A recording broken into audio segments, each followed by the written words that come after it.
Welcome to USAFBL Fingerboard Podcast. I'm your host, Levine Cunningham, and I'm excited to be chatting with Geraldine Stack of Teak Tuning. Geraldine, also known as iEatFingerboards on Instagram. Geraldine, thanks for coming on the podcast. How are you? Yeah, thanks for having me. I'm doing pretty good today. I am absolutely stoked to have you on the podcast. I know Teak Tuning is one of the most probably recognizable brands, I feel like, in fingerboarding, definitely an iconic brand. So I'm excited to have you on the podcast and being able to kind of look and get an inside look at Teak Tuning as a whole. Like, I'm excited. How you been? This is awesome. Yeah, I'm excited too. I do like talk to people privately and whatnot, but haven't really ever spoken publicly at all before. So this will be a first. Well, I'm glad to definitely be one of those people to kind of, set the platform and get you out and about here on the interwebs. So I'm noticing you got a little bit of an accent. So kind of tell me where this accent is from and where are you from? So originally, I'm from South Africa. I was born in Johannesburg.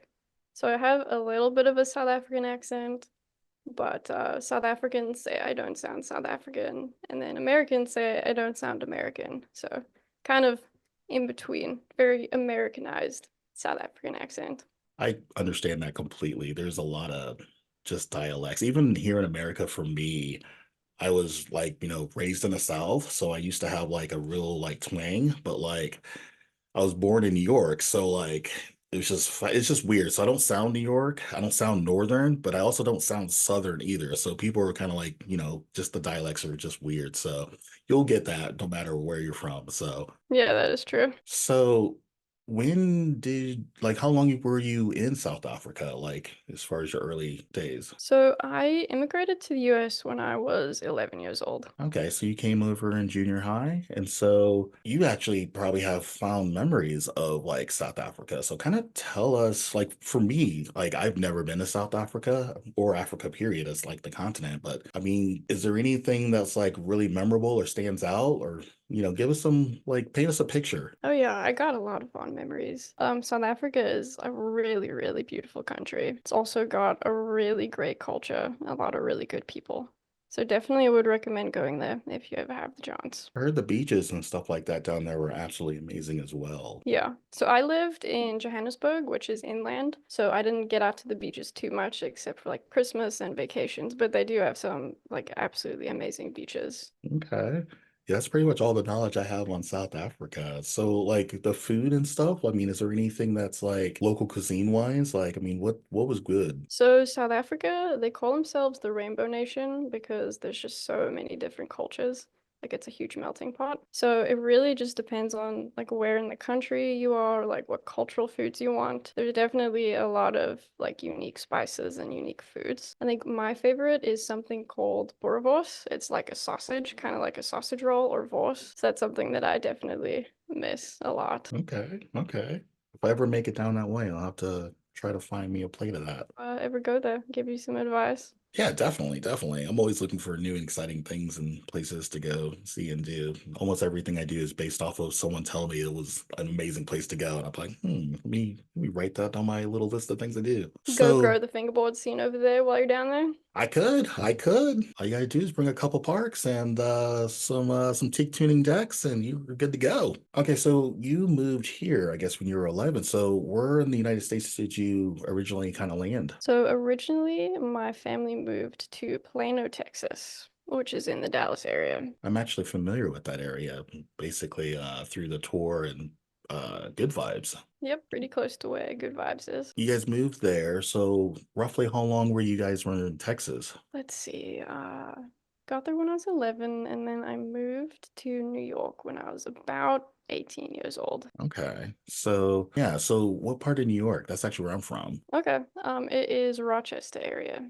Okay, so Rochester, New York. Perfect. Did you like in your time period? I mean, like, were you like a skateboarder first? Or So I actually started fingerboarding first. do So when we immigrated to the US, we each got two suitcases. And obviously, being 11, I couldn't pack my own suitcase because I was prioritizing things that are not really prioritized or should be prioritized. So my suitcase was filled with the essentials like clothing and whatnot, shoes, things that you need when you're going to another country. So I didn't have a bunch of toys, didn't have things to do, didn't have my bicycle anymore. And then when we got to the US, we started staying with some relatives at first while we were kind of getting our footing and like finding a place to stay, getting a car, all those fun things that you have to do when you move to a new country. And I was staying with an aunt and uncle, and then they had other kids who were older than me, and a bunch of their stuff was packed in the garage that they had when they were a child. So I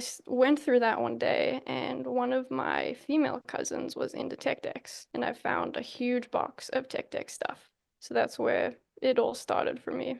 It's finding that tech deck box when I had nothing else to do. Huh. So was she a fingerboarder herself? Like, was she like serious into it? Like, could she do any tricks, or was it just something that like she collected? So I don't think she knew about the fingerboard scene until I got into it and eventually showed her. But she was very into tech decks. She had a bunch of like different collectibles. She had a bunch of different ramps, and she just happened to leave that behind when she moved out. So I found it and fell in love with it. That's crazy. So fingerboarding literally just kind of fell into your lap. Yeah, I mean, I did it because I had nothing else to do, and I ended up really enjoying it. And then eventually we moved and got our own place, and I got my own fingerboard stuff and got my brother into it, got my friends into it, and have never really stopped. Okay, okay.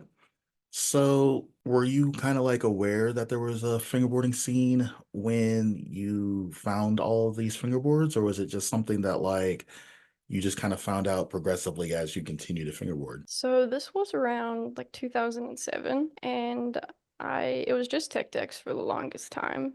I did find out about wooden boards because someone at school was making them with a Bondo mold, but it wasn't until about 2009 that I found like the online fingerboard community and all the companies. Okay. What was your go-to setup back then, like in the early Oh days, like goodness. before Teak? The very, very early days, for a very long time, I just modded tech decks. You know, just take a ladder, raise the kicks, give it concave. Like I said, there was someone in my school that made wooden boards, so I would get a lot of wooden boards from him, from trading. There was a girl named Emily who I really looked up to in the online fingerboard scene. She ran a company called Top Notch Fingerboards, so I had a lot of top notch decks. I had some flat face stuff because they accepted cash and mail at the time. And then there was also a company called Z Shred Fingerboards, which I really liked. So I had quite a few Z Shred things too. So you actually you're left-handed and you make it publicly known, which that's brave. That's really brave. So, fingerboarding as a left-handed person. So, like when I had my shop in Indianapolis, there was probably like two or three parks that like left-handed people could actually like fingerboard like casually, like anybody would as a like as a right-handed person. And so, I mean, kind of tell the viewers and stuff like kind of the struggles of being a fingerboarder as a left-handed person in our industry. It's funny you ask that because I was just thinking about this the other day. There's a guy named Anthony in the local scene who had a plaza made for him. He's left-handed too. So the stair set with like a kinked rail was made for lefties, and it was so fun to skate it at an event the other day. But usually a lot of stuff is made for right-handed people. You see it in parks, you also see it with some ramps. So it's a little bit more difficult to skate those things. You have to be very good at like fakie and switch. That's definitely true. So I actually like battling left-handed people because it forces me to get better at nollie and switch. So we'll do like park skate when I used to have our shop in Indy. And so like they'll do a trick, but because they're left-handed, it would be nollie and switch for me. And then my nollie and switch would be their, regular and fakie. And so like we'll be doing park skate and my skill level from battling left-handed people like just elevated so high just because of that. And so it's there's definitely pros and cons to, being left-handed. I can only imagine, but I feel like you guys have the advantage because you guys are forced to skate things that aren't necessarily made for you. And so it forces you guys to kind of adapt and grow. And for me, I think you guys would be doing it at a much accelerated rate. Yeah, that makes sense. I guess it's just how you look at it. You could complain that things aren't made for you, or you can just have fun with it. Yeah. see it as a good challenge. Definitely, definitely. So I've didn't really notice like the whole like left-handed being like an issue until we had a couple of left-handed people like at at our shop and stuff, and they're kind of talking about like some of the rails this or some of the things that, and it kind of got me thinking about it. And I was like, huh, because like if it's not made for you, you don't really kind of think about like what's going on in the other spectrum of the scale. And so we used to bat all the time in park skate and stuff, and like my nollies and switches got a lot better just because of that. And so it kind of got me thinking like if this is your regular fakie, you're definitely you're definitely gonna grow as a fingerboarder pretty quick. Yeah, that is true. I was joking with someone the other day who's left-handed. I was saying our videos probably get more views and a bigger reach because some people, it kind of confuses them. Like they think you're doing one thing, but you're doing it doing something else. So they might rewatch it multiple times. This Because is on first definitely glance, it true. can be kind of confusing. I know, like when I'm trying to name a trick or identify a trick, my brain is wired to like think how I would do it. So you have to look at it kind of differently if someone's doing it with the opposite hand. It would kind of be mirrored for you, I guess. In theory, yeah, it would be mirrored. I know whenever we're judging and stuff, we always try to make sure that people when they sign in, if they're left-handed, right-handed, just because that stuff matters. Because a lot of times we're not even like paying attention to what hand you're using. We're just paying attention to what's being done. And so if you're rolling in this way, you're like, oh, it's regular fakie or switch and nollie. And so it can throw things off if we're not aware of what hand you're actually using and like what's your dominant hand. So that's interesting for sure. Yeah, it's one So, of those things. It's like when you're driving and you see someone else who's driving the exact same car as you go, "Oh, hey, I know you." So every time I see someone who's left-handed, it just feels kind of good. I'm like, "Yes, another lefty." so teak tuning.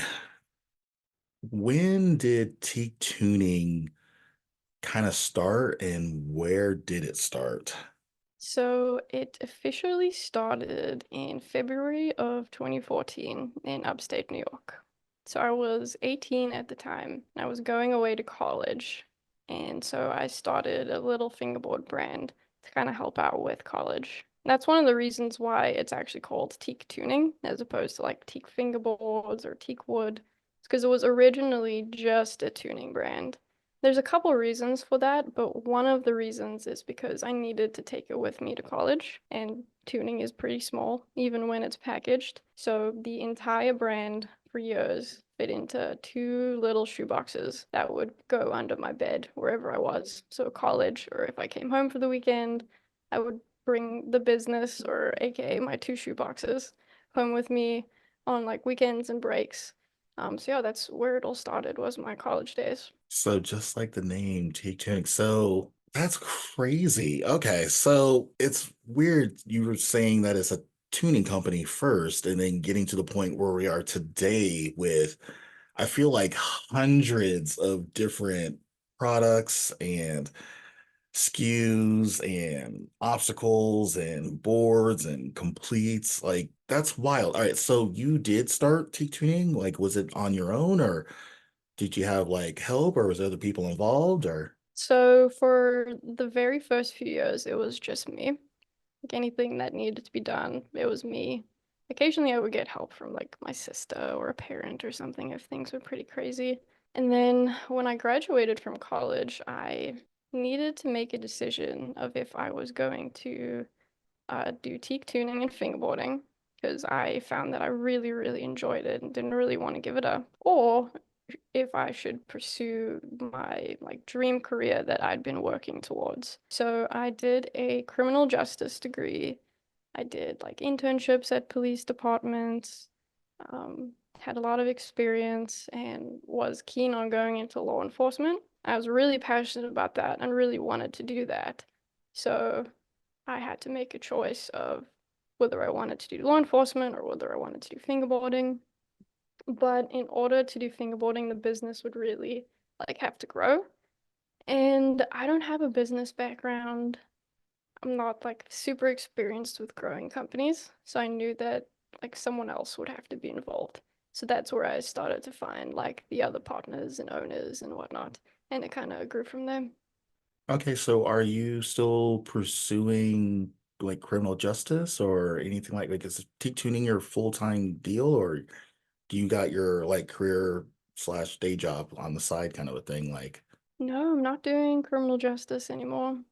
It was really hard to give up because I was like super, super passionate about it. There are a lot of people in my life that thought I was crazy for giving it up. They probably still think I am. But in hindsight, I think I definitely made the right choice. you ever decide that, like, hey, maybe this fingerboarding thing doesn't work out? Like, you can always go back to, criminal justice or any of that other good stuff. Yeah, no one can take that piece of paper away from you. No, most definitely. So, when did Teak Tuning stop becoming only a tuning company? So, when did the company, the brand basically decide like, hey, tuning is awesome, but there's so much more out there. Now there's like a bunch of different tuning options, which from like a consumer perspective is great. Like if you want something, you're probably going to be able to find it from multiple places. But like 10, 11 years ago, there were not a whole lot of options or affordable options for tuning in the US. Some ones that I can think of off the top of my head were flat face. They had some O-rings, but it was only available in like black and white and red. There were FBS O-ring revolutions, but those were overseas, so they're kind of hard to get. Black River was also overseas, also kind of hard to get. Then there was a company called Brutal Fingerboards. They had witchcraft bushings. They were in the US, they had a lot of variety, but it was like very expensive. It was like, I don't know, 10 to 12 bucks per set, which was something I couldn't afford. So that's another reason why I wanted to do a tuning brand. It's because I thought there was a bit of a hole in the market for affordable tuning that was also available and a lot of options. And then as time went on, a lot of other people started doing tuning brands. So I felt like Teak would have to do other stuff as well in order to keep like pushing the needle forward and stand out. We look at Teak Tuning as like this huge brand. I mean, like for the majority of the community, even myself included, because I honestly don't know what you guys have going on like behind the scenes. Like we envision like a huge corporate office. There's like a marketing department team, and there's like product development team, and there's just like a bunch of moving parts and stuff like that going on at T Tuning. Like, is that pretty accurate, or are you guys No, more it's scaled not as down, or huge. It's not as huge as most people think. I've heard some very interesting rumors over the years. Like a couple people I've heard think it's like a huge drop shipping operation or it's a factory. But no, it's just a small business. There is multiple people behind it, obviously, in order to make it run smooth. But it's still a small business. gotcha. So I know I can't really talk too much into like, the special juice that goes in behind T Tuning, but I mean, is there kind of a like a day like I mean, there's definitely a headquarters, correct? Yep. So you guys have TKHQ, HQ, okay. that's what we call it. Yeah, I mean, So it looks like what a lot of other like medium or big sized fingerboard companies look like. Eventually it gets past the point where you can't keep everything in like a small room, so you need a little bit more inventory space. You need some help with orders and maybe customer service and other things, and it just grows from there. gotcha. So is this HQ kind of like USFBL's kind of HQ where like you guys got parks, you guys kind of have like little meetups, or is it more just a corporate office type thing? Like kind of paint us the picture like, Teak Tuning HQ.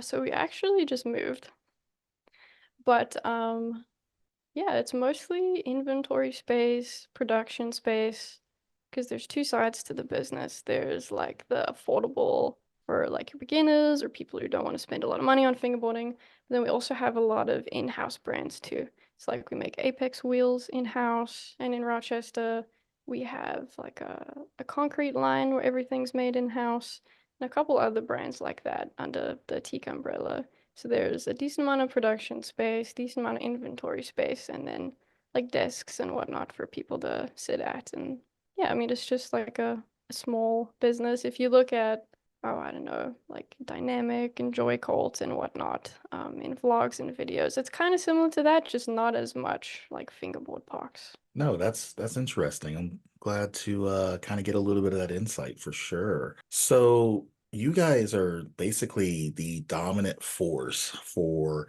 just entry level products for the fingerboarding consumer. And so, did you guys set out to basically be more of the entry level coming in, or was it just something that just kind of happened to you just fell into your lap, I guess you would say? I definitely like having both sides of the business. So we definitely try and grow that side as well. And yeah, in fingerboarding, like in the community, a lot of people tend to look down on brands that do a lot of like beginner stuff. I think that might be because you don't really see too many beginners in the scene. A lot of them either don't post clips or they're too scared to post, or maybe they don't know about Instagram because they got their gear off of Amazon or from a local skate shop. Yeah, there's actually a really big side of fingerboarding just with people who are getting into it and getting really excited about it, and they need gear too. No, I respect that. So, a lot of people actually don't realize that the beginner fingerboarder is the largest like portion of the industry as a whole. Like, there's a lot of people that have been fingerboarding for years, but there's always like new people coming in, and especially since COVID, especially like like people getting into fingerboarding has just exploded. And so there's not a lot of people kind of catering to these people kind of coming in. People are like, oh, I got a couple tech decks. What else is out there? And like I run several large, fingerboarding groups, and I mean, I see it all the time, like people asking questions like, you know, I've got, this $25 board, or I've got a broken knuckle or a Teak Tuning, like what else is out there? Like people just they utterly just don't know, like, or even know where to even start as far as like where they're getting their gear, stuff like that. And so for companies like you, I feel like you guys are a huge contributor to helping filling that void of basically kind of bridging people, getting people into the industry, getting them comfortable, and then being able to help them kind of like continue to grow on to other options. Yeah, I mean, it's kind of a overwhelming thing to get into. Like, we know a lot about fingerboarding and our preferences, but if you don't know anything about it, just looking at all the different options for like what kind of shape deck do I get? What width should it be? What trucks do I get? What shape wheels? What's durometer? Which one do I need? Like it can be kind of overwhelming. So I think it's good to have brands that also have like good beginner options, but that also provide support for the beginners. Like if you're confused or you don't know what to get, or you get your fingerboard and you don't know which way the trucks go on or how to apply the tape, like you can email or DM Teak and we'll talk you through it or give you recommendations. Or if you just are really excited about it and you want to send your clips to someone, but you don't necessarily want to post them publicly, you can do that too and we'll check them out. And I've heard that in some of my groups as well, that you guys as customer service is definitely like top tier, and you guys are more than accommodating to answering people's questions and just generally just helping, even if they don't even buy the products. I've heard like you guys were always just answering your guys' emails and things like that and giving people that guidance. And so I definitely love and respect that. Yeah, thank you. It's definitely a group effort and definitely a pretty big priority. I don't do the email customer service, that's someone else, but I do everything related to Instagram. Okay, Yeah, so if you you're have like any question about fingerboarding or teak or want to send in clips or you're struggling with kick flips, tray flips, whatever, you can message teak and get a response. okay. Well, I know that your guys' list of products are absolutely crazy. But for people that may only know, like, maybe you guys only do completes, or you guys have the Apex wheels or whatnot, like, can you kind of like, I mean, you have to go, I mean, you guys have so many, we'll be here all day, like basically, but kind of like tell like people, we make wheels, we make this, we make that kind of a thing. Like kind of go through give us the catalog. Afraid of missing something because you're right, there is just so much. I think my favorite right now would definitely be the Apex wheels. So Apex wheels are made in Rochester, New York from start to finish. So pretty much anytime you're browsing the Teak website, you can usually tell where or how something is made based on its price. So if you see a set of wheels for $6, those are CNC wheels. They're curated, mass-produced. It's for someone on a budget. But then Apex wheels start at 25 and go to around $40. And there's a ton of different options for those. We do multiple shapes, multiple durometers, multiple materials. So I think that's probably my favorite.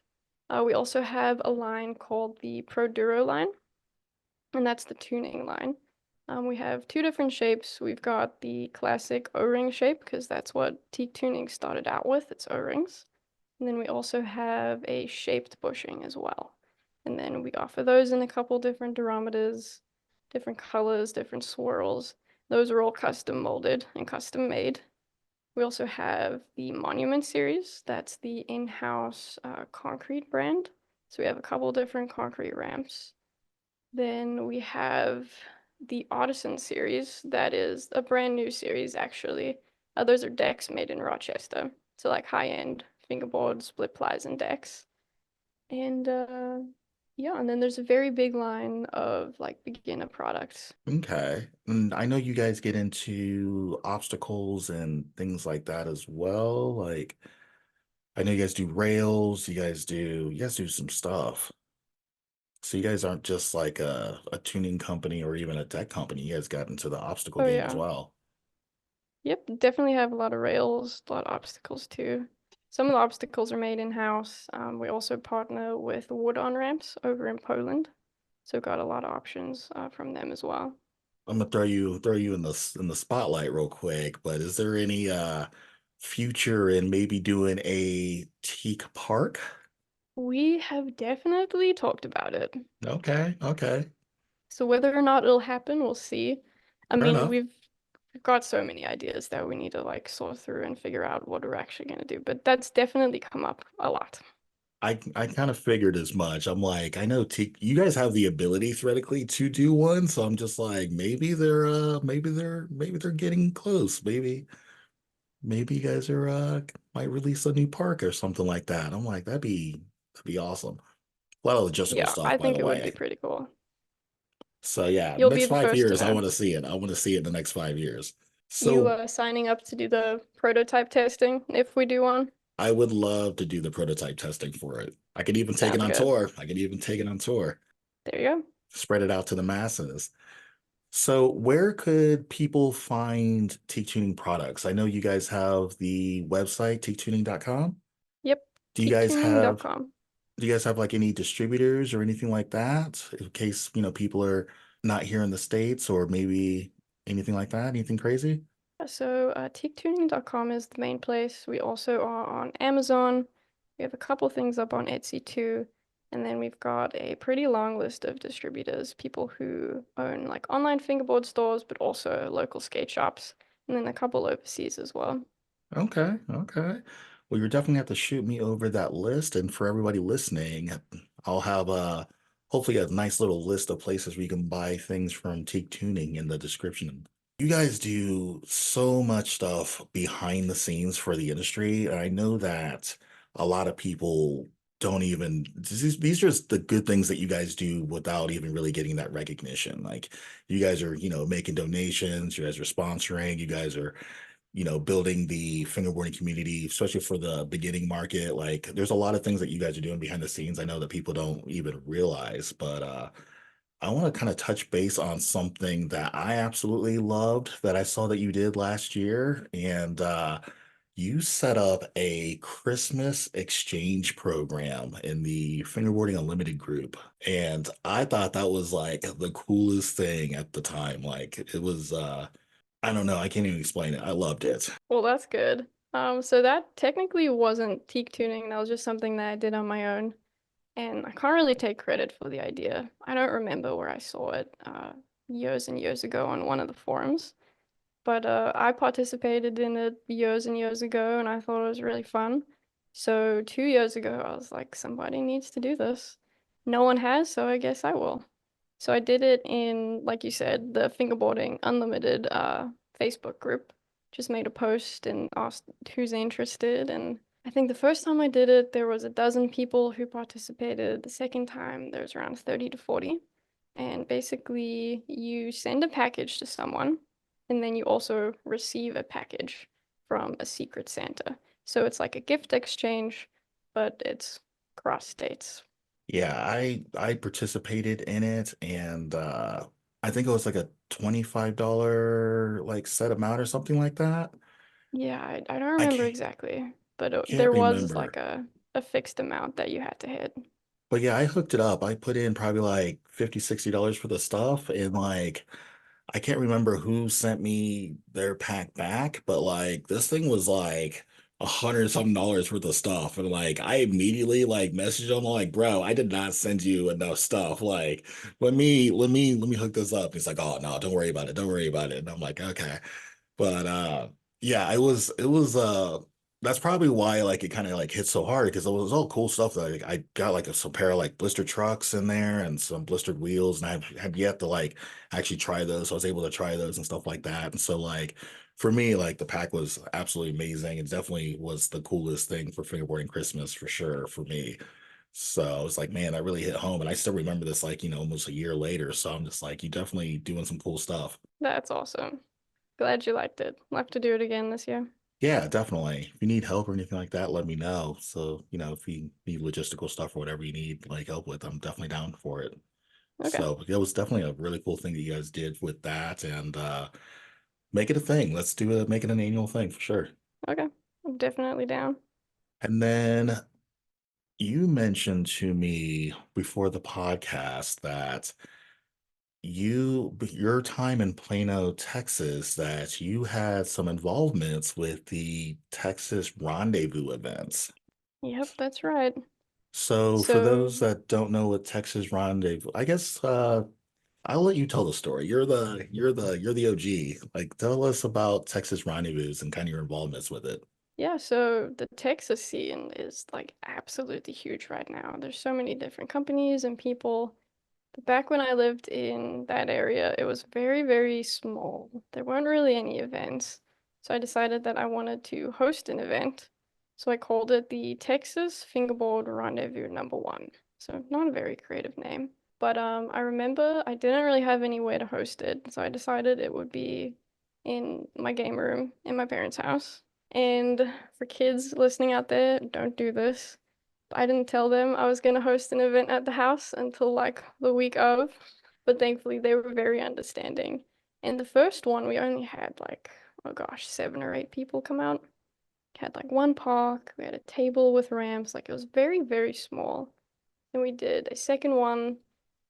We rented a space at a library and it got bigger. We got more parks. Then did a third one that was even bigger. And then I moved to New York and I handed the event over to Kelsey Fingerboards, and she grew it to like a huge size and she moved it to Houston and did it for quite some time. Yeah, you told me about this and it actually blew my mind. I was just like, wait, what? Like you were like the founder of that. And I'm like, that's wild.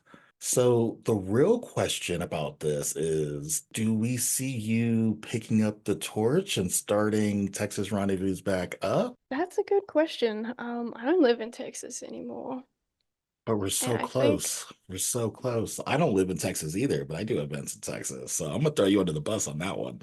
that is true. You do events all over the show though. This is true. Um, This is true. I'm just saying, yeah, if you want to start Texas Rendezvous back up, your boy Levine will help you out. I mean, I'm not gonna outright say no. I know, I Definitely would know. consider it. I'm putting you on the spot anyways. We Oh, we you're you fine. got you got you have options, I guess you would say. You got options, but definitely kind of think about that in the back burner.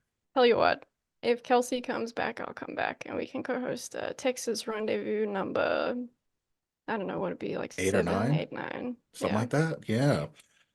Well, you heard it here. We've got to find Kelsey's fingerboards. We need to get her one on the podcast. Two, we've got to start Texas Rendezvous back up again. So I'm loving it. You heard it right here first. So lots of fantasies that could be realities. Kelsey, Abs- I'm sorry if your phone blows up after saying that. Her DMs have just gotten like overloaded with requests to come back to the fingerboarding scene and getting this stuff done. So I'm excited. I'm excited. What got you into like wanting to host an event, especially in the early days? And so like when I see, I hear stories like, with Mike Snyder, he's like, yeah, I hosted, Rendezvous one in my driveway. And I'm just like, for me, I'm coming in like the new age where like that's unheard of. And so for you guys, like, hosting one in your part of your house, or for Mike being in his driveway, like what's the mindset of like having a bunch of random people you guys don't know like over to the house? Well, I always used to watch the Rendezvous videos, and obviously that event is huge. And I was a kid in Texas. I couldn't afford to go to Massachusetts. So I was like, I want to do this in Texas. It would be fun. Didn't have the resources to do it though, so decided to just do one at the house. Should have asked my parents first before putting the address on the flyer, but Fair yeah, enough, it fair ended enough. up working out. I'm glad. I'm glad. I mean, it could have went a million different directions. So I'm glad it went the right one. So that's Yeah, that's it awesome. was a really interesting experience because everyone there hadn't been to a fingerboard event. Most people hadn't met any other fingerboarders. So it was a very different vibe to like fingerboard events now. Like now when you go to a fingerboard event, you're talking to people, you're filming with people, but I just remember feeling like super, super awkward because everyone was just like in the small game room with their heads down, fingerboarding, and like nobody was talking. Nobody really knew what to say or what to do for quite some time. It took a while for everyone to warm up to each other and like have some fun. I respect it and I love it. I You guys, the OGs for fingerboarding events, like hosting those, like that's some people are like, for me, like it takes a lot of like hard work and a lot of risk and stuff like that. But for me, for like, you guys, to me, that's risky. I don't like people knowing where I live. And like you guys are like, yeah, just come over to the house. That's cool. Like I love it, respect it. And it's like horrifying for me at the same time. Like it's crazy. Yeah, it is a little scary. It can go wrong. But at the end of the day, I'm glad that everything worked out, and I'm glad that you guys were able to build a legacy, because I knew about the events before I knew about Texas Rendezvous, before I actually knew about Teak Tuning. And so for me, like you guys have like left multiple stamps in the industry, like that people remember for hopefully forever. Yeah, appreciate it. And so with that, I know Teak Tuning has probably one of the largest, most active like fingerboarding team. So Yes, I think there probably are a few that are bigger or more active, but it's pretty big and it's pretty active. so I guess kind of tell us roughly how many team riders you guys have and who they are, and let's get into it. Right. So like in the beginning, like I said, it was just a tuning company, so we're just like a tuning sponsor. But then things got a little bit more confusing as the catalog grew and eventually got to the point where we were offering pretty much every kind of product. So there's a little confusion with team riders, like do they ride the tuning? Do they ride the wheels? Do they ride the decks? Can they have other sponsors? So last year we decided to simplify it and we decided to break the team up into two different teams. There's the Apex Wheels team, so that's the wheels that are made in the US, and then there's the Pro Duro tuning team. So you can either have a wheel sponsor or a tuning sponsor from Teak. So existing riders got to pick where they wanted to go, and then we also onboarded a bunch of new riders. So the Apex Wheels team has 17 riders. The Pro Duro team has, I believe, 12 riders. And then there's 3 people who ride for both. So overall, it's a little over 30. It's a pretty big group. That's insane. I love it. 30 people across two different teams. You are like the poster child right now for like running fingerboarding teams. Like that's crazy. So, do you manage the team directly, or do you have someone that's more of like the team manager type situation? Because that's got to be That's a lot. Like that kind of gives me anxiety just kind of thinking about like just managing that many people. Yeah, it definitely is a lot. It can be overwhelming sometimes, but it's definitely very rewarding because yes, they're great riders, but they're also just really, really great people too. So it's very nice to be able to talk to them and work with them. Everyone gets along really well. We got a great group chat. But yeah, the logistics of it all can get a little bit overwhelming sometimes. So it's just me doing the team management and running that. It's definitely honestly, one of my favorite parts about everything I do for Teak is running the team. No, that's awesome. It's like you're incredibly busy. Like that's 30 people with 30 different lives with 30 different situations and stuff. And so managing that is not easy by any means. I don't even have a team. I'm just like that's craziness. But I love it. I'm here for it.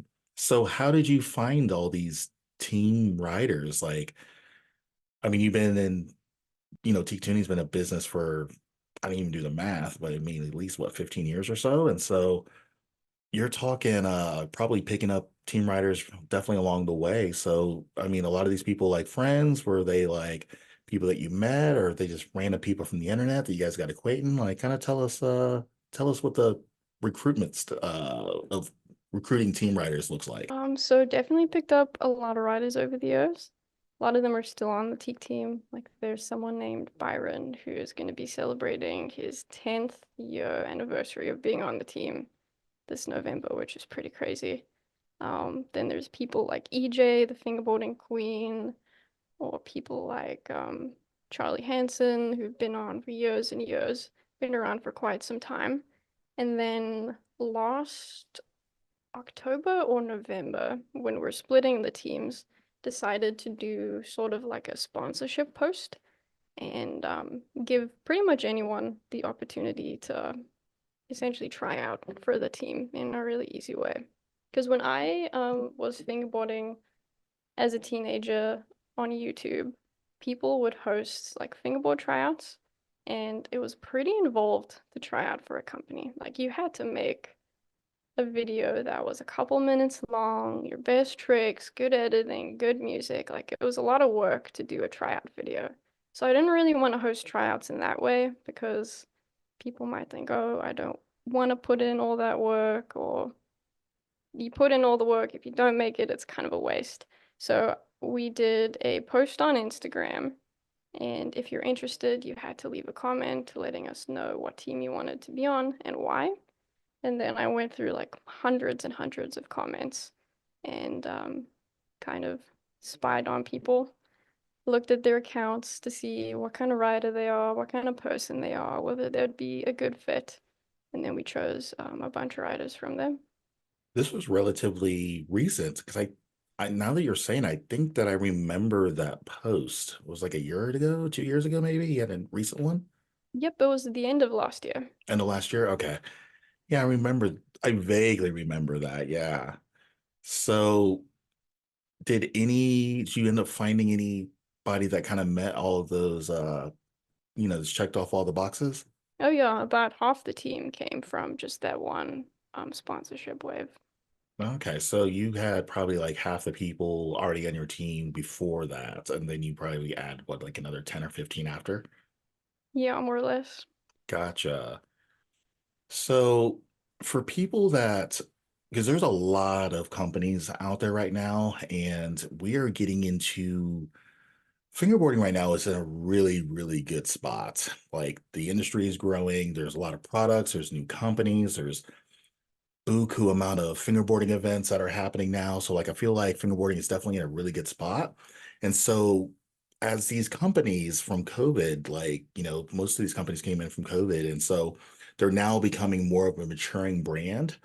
Like, what advice do you have as far as people that are interested in starting their team but may not know what they need to look for, or even like why they should be kind of starting that team? Like, kind of go into the mental, like, I don't know how to kind of word this, but basically like kind of go into like the thought process of I want to grow my business and I want team riders and that family dynamic kind of aspect. Yeah, so if you're just getting into it, definitely start small. Like, yes, Teak has 30 plus riders, but it's also 10 plus years later. Like, we had two riders for a very long time. And um, teams are really good because it's a really good way to grow your company. But in my opinion, a sponsorship should be a mutually beneficial relationship for the company and for the rider. So, yes, the rider is promoting your brand, they're being public about it, maybe they're getting you sales, but I think you also have a responsibility to the rider, obviously, like to give them free stuff and whatnot, but also provide an environment where there can be like a nice, like family kind of atmosphere and where they can make friends in fingerboarding and talk to other people. And then you also get into other stuff down the line, like you can offer them affiliate links or you can offer them pro models. So it's a great way to just kind of get your brand out there and to grow it and also have people promoting and using your products publicly. Teak Tuning has been a major supporter of USAFBL, and thank you, by the way. You guys have been tour sponsors for the summer tour for, I want to say, all three of our first 3 years.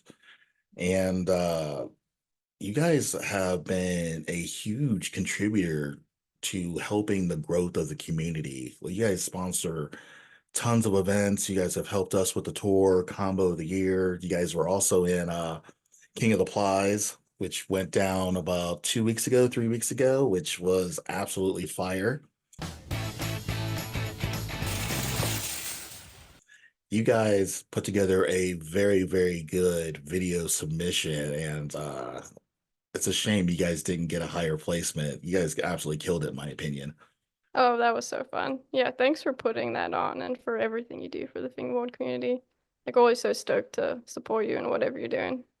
No, we definitely appreciate that. I don't think that people realize like how much time, money, energy that, companies like yourself, myself, where we literally donate and support and help mentor just, events and things that are happening in the community and stuff. And so, a lot of people just see the company aspect of it, but they don't ever see like the do good side of it as well. Because that stuff, for the most part, it's usually something that just never really is talked about. We might see a logo or two, but that doesn't really necessarily tell like the entire story. So it's definitely an honor to, be chatting with you because you guys are definitely one of the more do-gooder companies out there. And I don't think you guys get enough credit for that.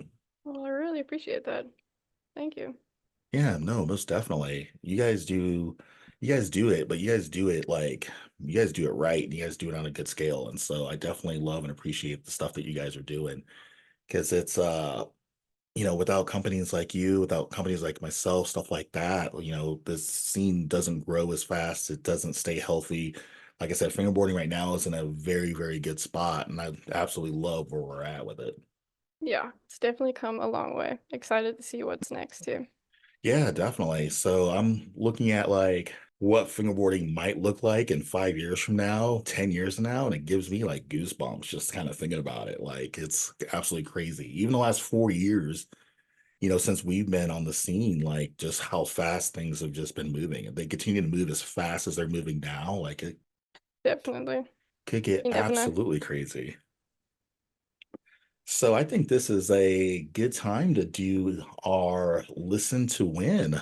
Miss Geraldine is going to be giving away a set of Teak Tuning Apex wheels. All right, so the challenge is going to be King of the Plies inspired. So we're going to be doing a tray flip over food. Bonus points if it's over a pizza, uncovered pizza. So foam tape might get greasy. So fingerboard at your own risk. So post this clip on Instagram, tag iEatFingerboards, USAFBL, and USFBL underscore FBP. This is not a who did it the best, but this is going to be who does it first. So the first person to tag all three accounts, tray flips over food, It's going to get a cool set of Apex wheels. And I've actually had the opportunity to skate these Apex wheels. They're really good. They are really, really good. And at $25, you're not beating that. So let's get those tray flips, get those fingers ready. Anyways, don't stop what you're doing and go do that. Like, definitely listen to the rest of the podcast because we got lots more to go. All right. So let's get more into a serious note. For myself, I'm a person of color. So we've got, I'm not going to say we don't have opportunities. We have the exact same amount of opportunities as anybody else, but you being a female in fingerboarding, you have the same opportunities as well. But I definitely feel like there's good things and bad things as far as being a female in a male dominated like industry. There's definitely some pride that goes along with being, one of the most successful African American fingerboarding companies out there. And for, I feel like you're definitely one of the most successful female ran fingerboarding companies out there for sure. You have any kind of like things that you can kind of like touch in on that and maybe kind of, tell us the insight on? There's definitely not as many women in fingerboarding. I always looked up to Kappa from FBS, people like Mallory from Unique Decks, and it seems like it's definitely growing with girls in fingerboarding, so that's really exciting. Yeah, there's definitely pros and cons to it. Um, the one thing that I hate seeing is when somebody writes, "Oh, that was pretty good for a girl." So that's probably one of my pet peeves. Another negative thing about it is that, and to clarify, most people don't do this. Most people are like very nice and respectful, but you do get some creeps out there who send you messages that are not necessarily appropriate or wanted. There's been some scandals over the years. I won't go too into it because there aren't really my stories to tell, but like there was a guy who was, making advances on a young girl who was in fingerboarding. Some people have been called out for sending inappropriate photos to female fingerboarders. So you definitely can deal with a lot of that. And in talking to some other female fingerboarders, I've found that a lot of them have gone through a lot of that. So if you are going through that, just know that you can like reach out to people. You can reach out to me if you want as well. Or if you're a minor, definitely go to your parents or guardians. But overall, I think the community is very accepting, and most people are pretty stoked to see female fingerboarders, especially other female fingerboarders.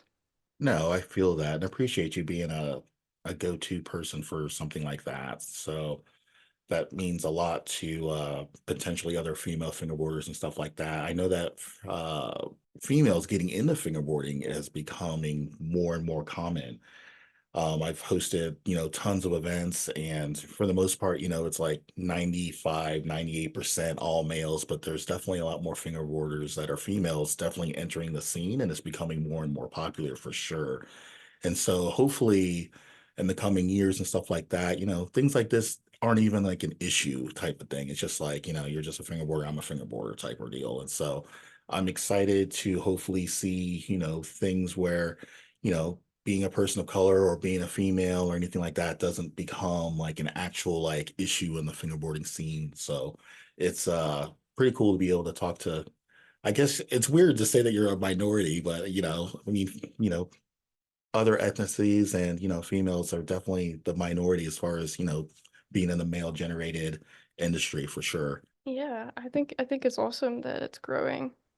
And going back to the Teak team, there's a couple girls on the Teak team who are just awesome. There's Val FB. She's in the Brazil scene. And not only does she have her own like website and fingerboard company, but she also has like a physical location in Brazil. It's one of the only or the only ones in Brazil. Then we have EJ from the UK. Her username is the Fingerboard Queen. Her username describes her perfectly. She's like such a great person. Does a lot for her community. We've got Tiger Lily, Jordan. She's a very talented writer. Is also really, really positive and a really good person too. And then there's FB Girly or TP Dex, Leah. also making a lot of really big moves, and also is just a really great person.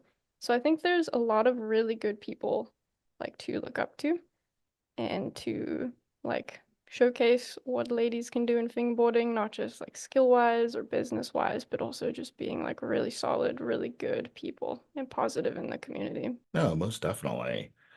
I feel like this will definitely, hopefully, not even really become an issue coming in I guess, in the following years and stuff like that. I feel like we need to be able to kind of get over that stuff where, there's not that awkwardness, there's not that, just weirdness, I guess you would say. There's always that social awkwardness, especially at like um events and being online and Instagram and stuff like that. And so I've seen it and I just kind of wanted to touch a little bit of light on it because I know it's an issue and I feel like if we don't talk about it, I feel like it's not going to be talked about. And so I definitely appreciate you kind of coming on and kind of touching base on that a little bit for sure. So let's turn it into a more of a positive spiel. Like I know Teak Tuning has always got something up their sleeves, and I feel like you guys got some future events or future projects or anything down the pipeline you might want to kind of hint at? Oh goodness, there's always so much going on, always so much in the works. Like you can ask me or anyone else behind Teak Tuning that question at any time, and you're guaranteed just like a long tangent of all these cool ideas we got. But right now, one of the biggest things we're working on and have been working on for a very long time is like a total revamp in packaging. So like I have some over here, but like this is what the packaging looks like right now for bubble bushings. It's kind of simple, but we're rolling out like holographic new Oh, packaging for bubble bushings, and then for small pots, it'll be something like this, but just a little different. And then for the completes and the decks, it's going to be similar to this, not this exactly. This is an those are Artisan Series deck. fire. I like those. Thank you. Yeah, I got the little Tiki Yeti holding the product. But yeah, so really excited about the packaging. That's probably not going to be like a huge launch. We're just going to implement it over time, like as we restock stuff. And then another exciting thing that we're working on right now is a graphic design tournament. So we did one last year. It went really, really well. I And remember that. yeah, so last year we only did gift cards and free decks because we didn't really think it would be too big, but it was a really great response. So this year we're gonna up the ante a little bit, and we're gonna be doing cash prizes and royalty deals for the top people. Said So royalty? that's, Okay. yep. Okay. That's that's a big time stuff for the fingerboarding industry. I want to say I wouldn't say that's never been done, but that's still some big time stuff. Yeah, I think it's been done before for It sure. has with pro deck models. I've heard of some people getting a cut off of like sales from that or whatnot, but like I mean still either way, I mean it's not done very often. And so the fact that you're making that like just pushing that forward is absolutely crazy. That's a game changer for sure for the industry. So I'm excited to hear this first here on the podcast as well. So you're just dropping all kinds of golden nuggets here. Yeah, so we got that. And then we're also going to be doing some pro model signature swirls for bushings and wheels for a couple team riders this year, which I'm very excited about. Okay, okay. So you guys are constantly innovating, constantly just coming out with new and exciting things. I love it. All right, so I'm sure you've got a few like hobbies that people may not know about you besides fingerboarding. Yeah, fingerboarding is definitely one of the main ones, but it's not the only one. So, what hobbies are those? What do you got? So I'm very into mobile gaming. So playing on the iPad or the phone as opposed to like the PC or like a console. So I do New State Mobile, which is basically PUBG Battle Royale, but for mobile. And I was actually in a tournament yesterday and have to do some more finals tonight. But very big into that. I also really love reading and listening to audiobooks. and I love anything to do with my hands. I love making stuff, and that's one of the reasons why I enjoy fingerboarding so much is because the barrier of entry is very low for making a lot of things yourself. So I've always got a bunch of different projects in the works with making things. And then I skated in my teens and got out of it. And then within the past 6 or 7 months or so, I got a skateboard again, and I've been getting into that. So that's been pretty fun as well. Okay, okay. I have had thoughts of trying to get into skateboarding, but I don't have good insurance, and I'm I feel like I'm gonna break something.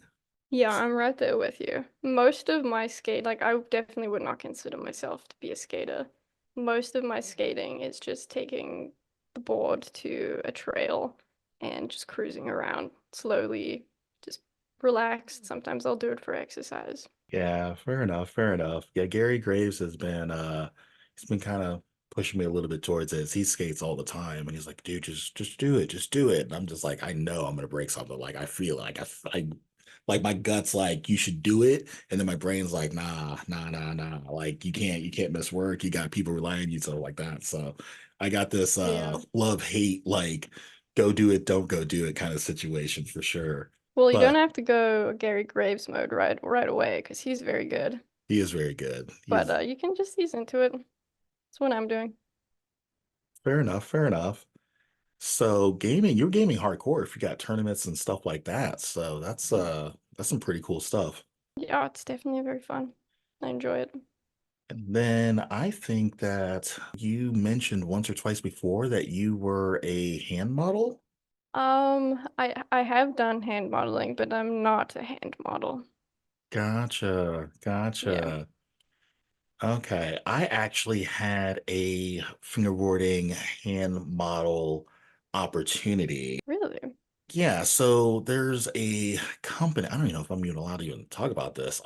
So there's a company that produces a toy that went onto the market. I can't even remember. It was like a direct to consumer only. Like they weren't in stores. It was like they had commercials, but they you can go to their website. You can buy like this like weird little like fingerboarding park. But it's like more like age 7 to 14 type stuff. It wasn't anything like serious, like where, professional fingerboarders could really kind of like get involved with it and be like super happy with it. But they were looking for hand models for their commercial for fingerboarders who could do tricks. And so, of course, when they're looking up like who fingerboards, USAFBL kind of popped up. And so they kind of like reached out to us and you're like, hey, like we're looking for some fingerboarders who don't have tattoos in their hands and stuff like that. And so we had to send them pictures of our hands and how they looked on a fingerboard and stuff. And like I sent it, I got a couple people that I knew that got involved in it. And my hands obviously were too big. They were looking for more like petite, more minor, like underage like hands, but from an adult. So it's kind of weird.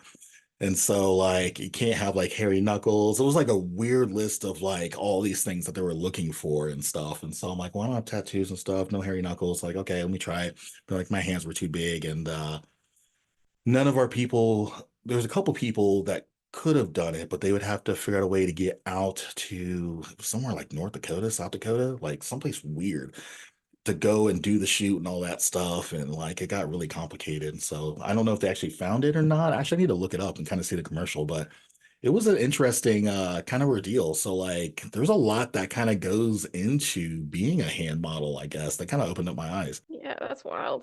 That's on my cool. long ranch tangent. Yeah, it's definitely something that not a lot of people know exists. No, definitely. So people who can do that stuff, there's definitely a process. Get involved and being able to check off all the boxes and all that stuff. It was definitely some work. Even though I didn't get involved with it, like it still sucked up like a good 5 or 6 hours of my time just to get to the prep work of being able to send them all the stuff and stuff. So Yeah, it's pretty involved. I remember I had to send like pictures of my hands and videos of my hands. It was very weird. As someone who's not into it, it was very weird. But it makes sense when you have people's hands in like product shoots or videos and they have to be holding something or reaching for something. You want it to look a specific way and like move a specific way and not take away from the product that is also in the shot. All right, so this is my favorite part of the interview. We call it questions from the internet.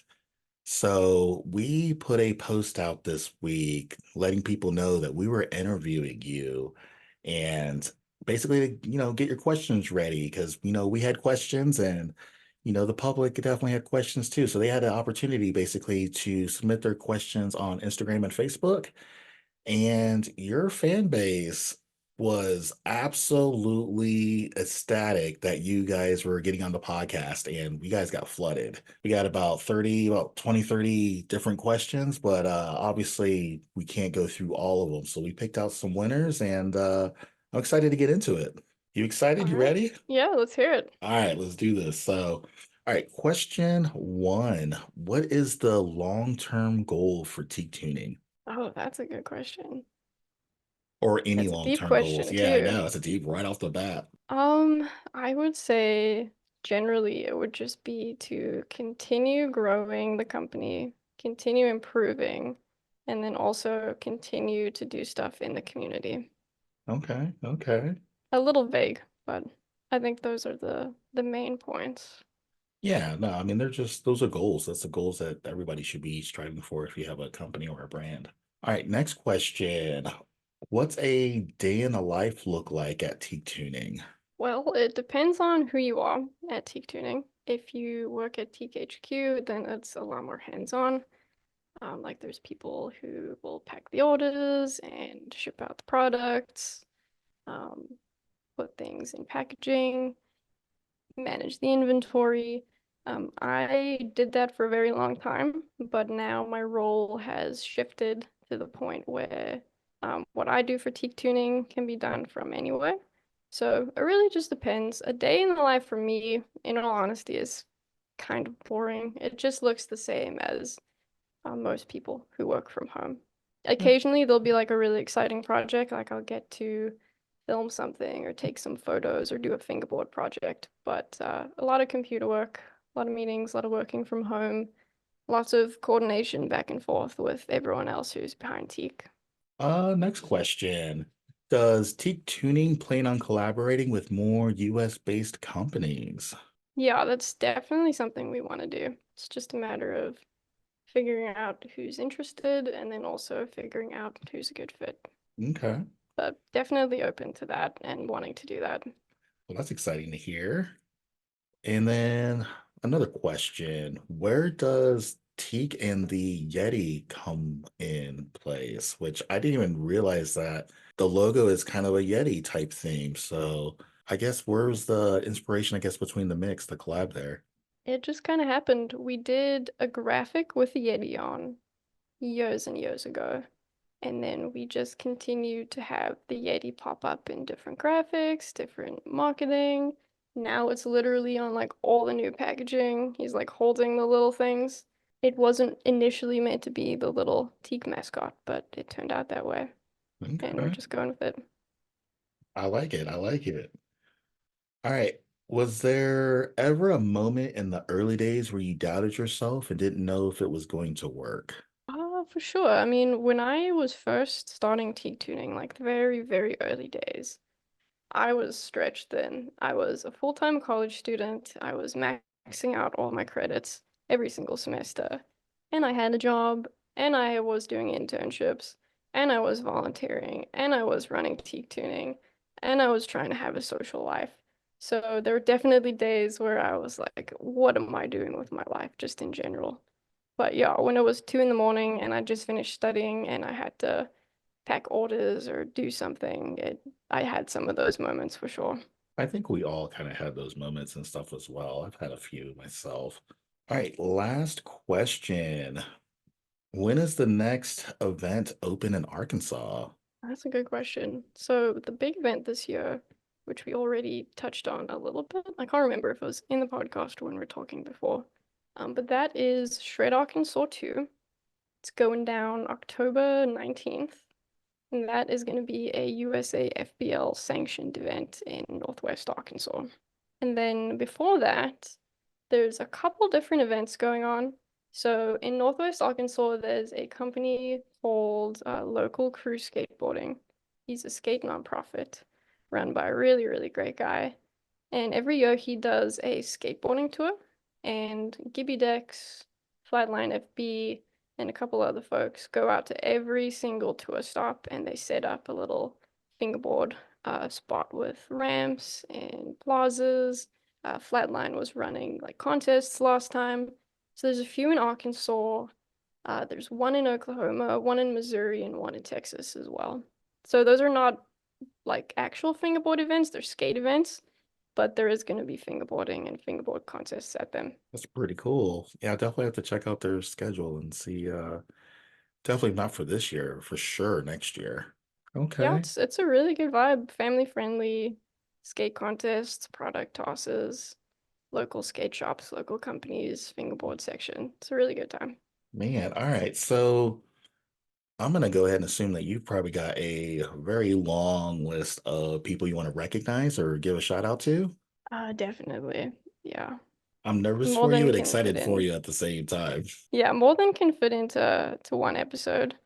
But definitely want to give a huge shout out to everyone else who's behind Teak Tuning. I know we didn't talk too much about it, but there's a lot of people behind the scenes who work really hard. I'm the one speaking to you right now, but there's some other really great minds, hard workers, like just genuine good human beings behind the brand who I am like honored to get to work with and communicate with and all my colleagues. Then, of course, I want to give a huge shout out to the Teak team, Apex Wheels team, and the Pro Duro team. Very good, solid group of riders, but also just a solid group of people too. And then also to everyone who's supported Teak in any way over the years, whether you've bought something or you've tagged us in something or you've commented or just followed us on social media or a mix of the above. Like really appreciate you guys and wouldn't be where we are today without you guys. And of course, thank you, Levine, for having me on the show today. Yeah, most definitely. Stoked. It's been a good time. Yeah. Man, I've got a few shout outs as well. So we've got, first off, if you're listening to this first before anybody else on our Patreon account, thank you, thank you, thank you for all the love and support.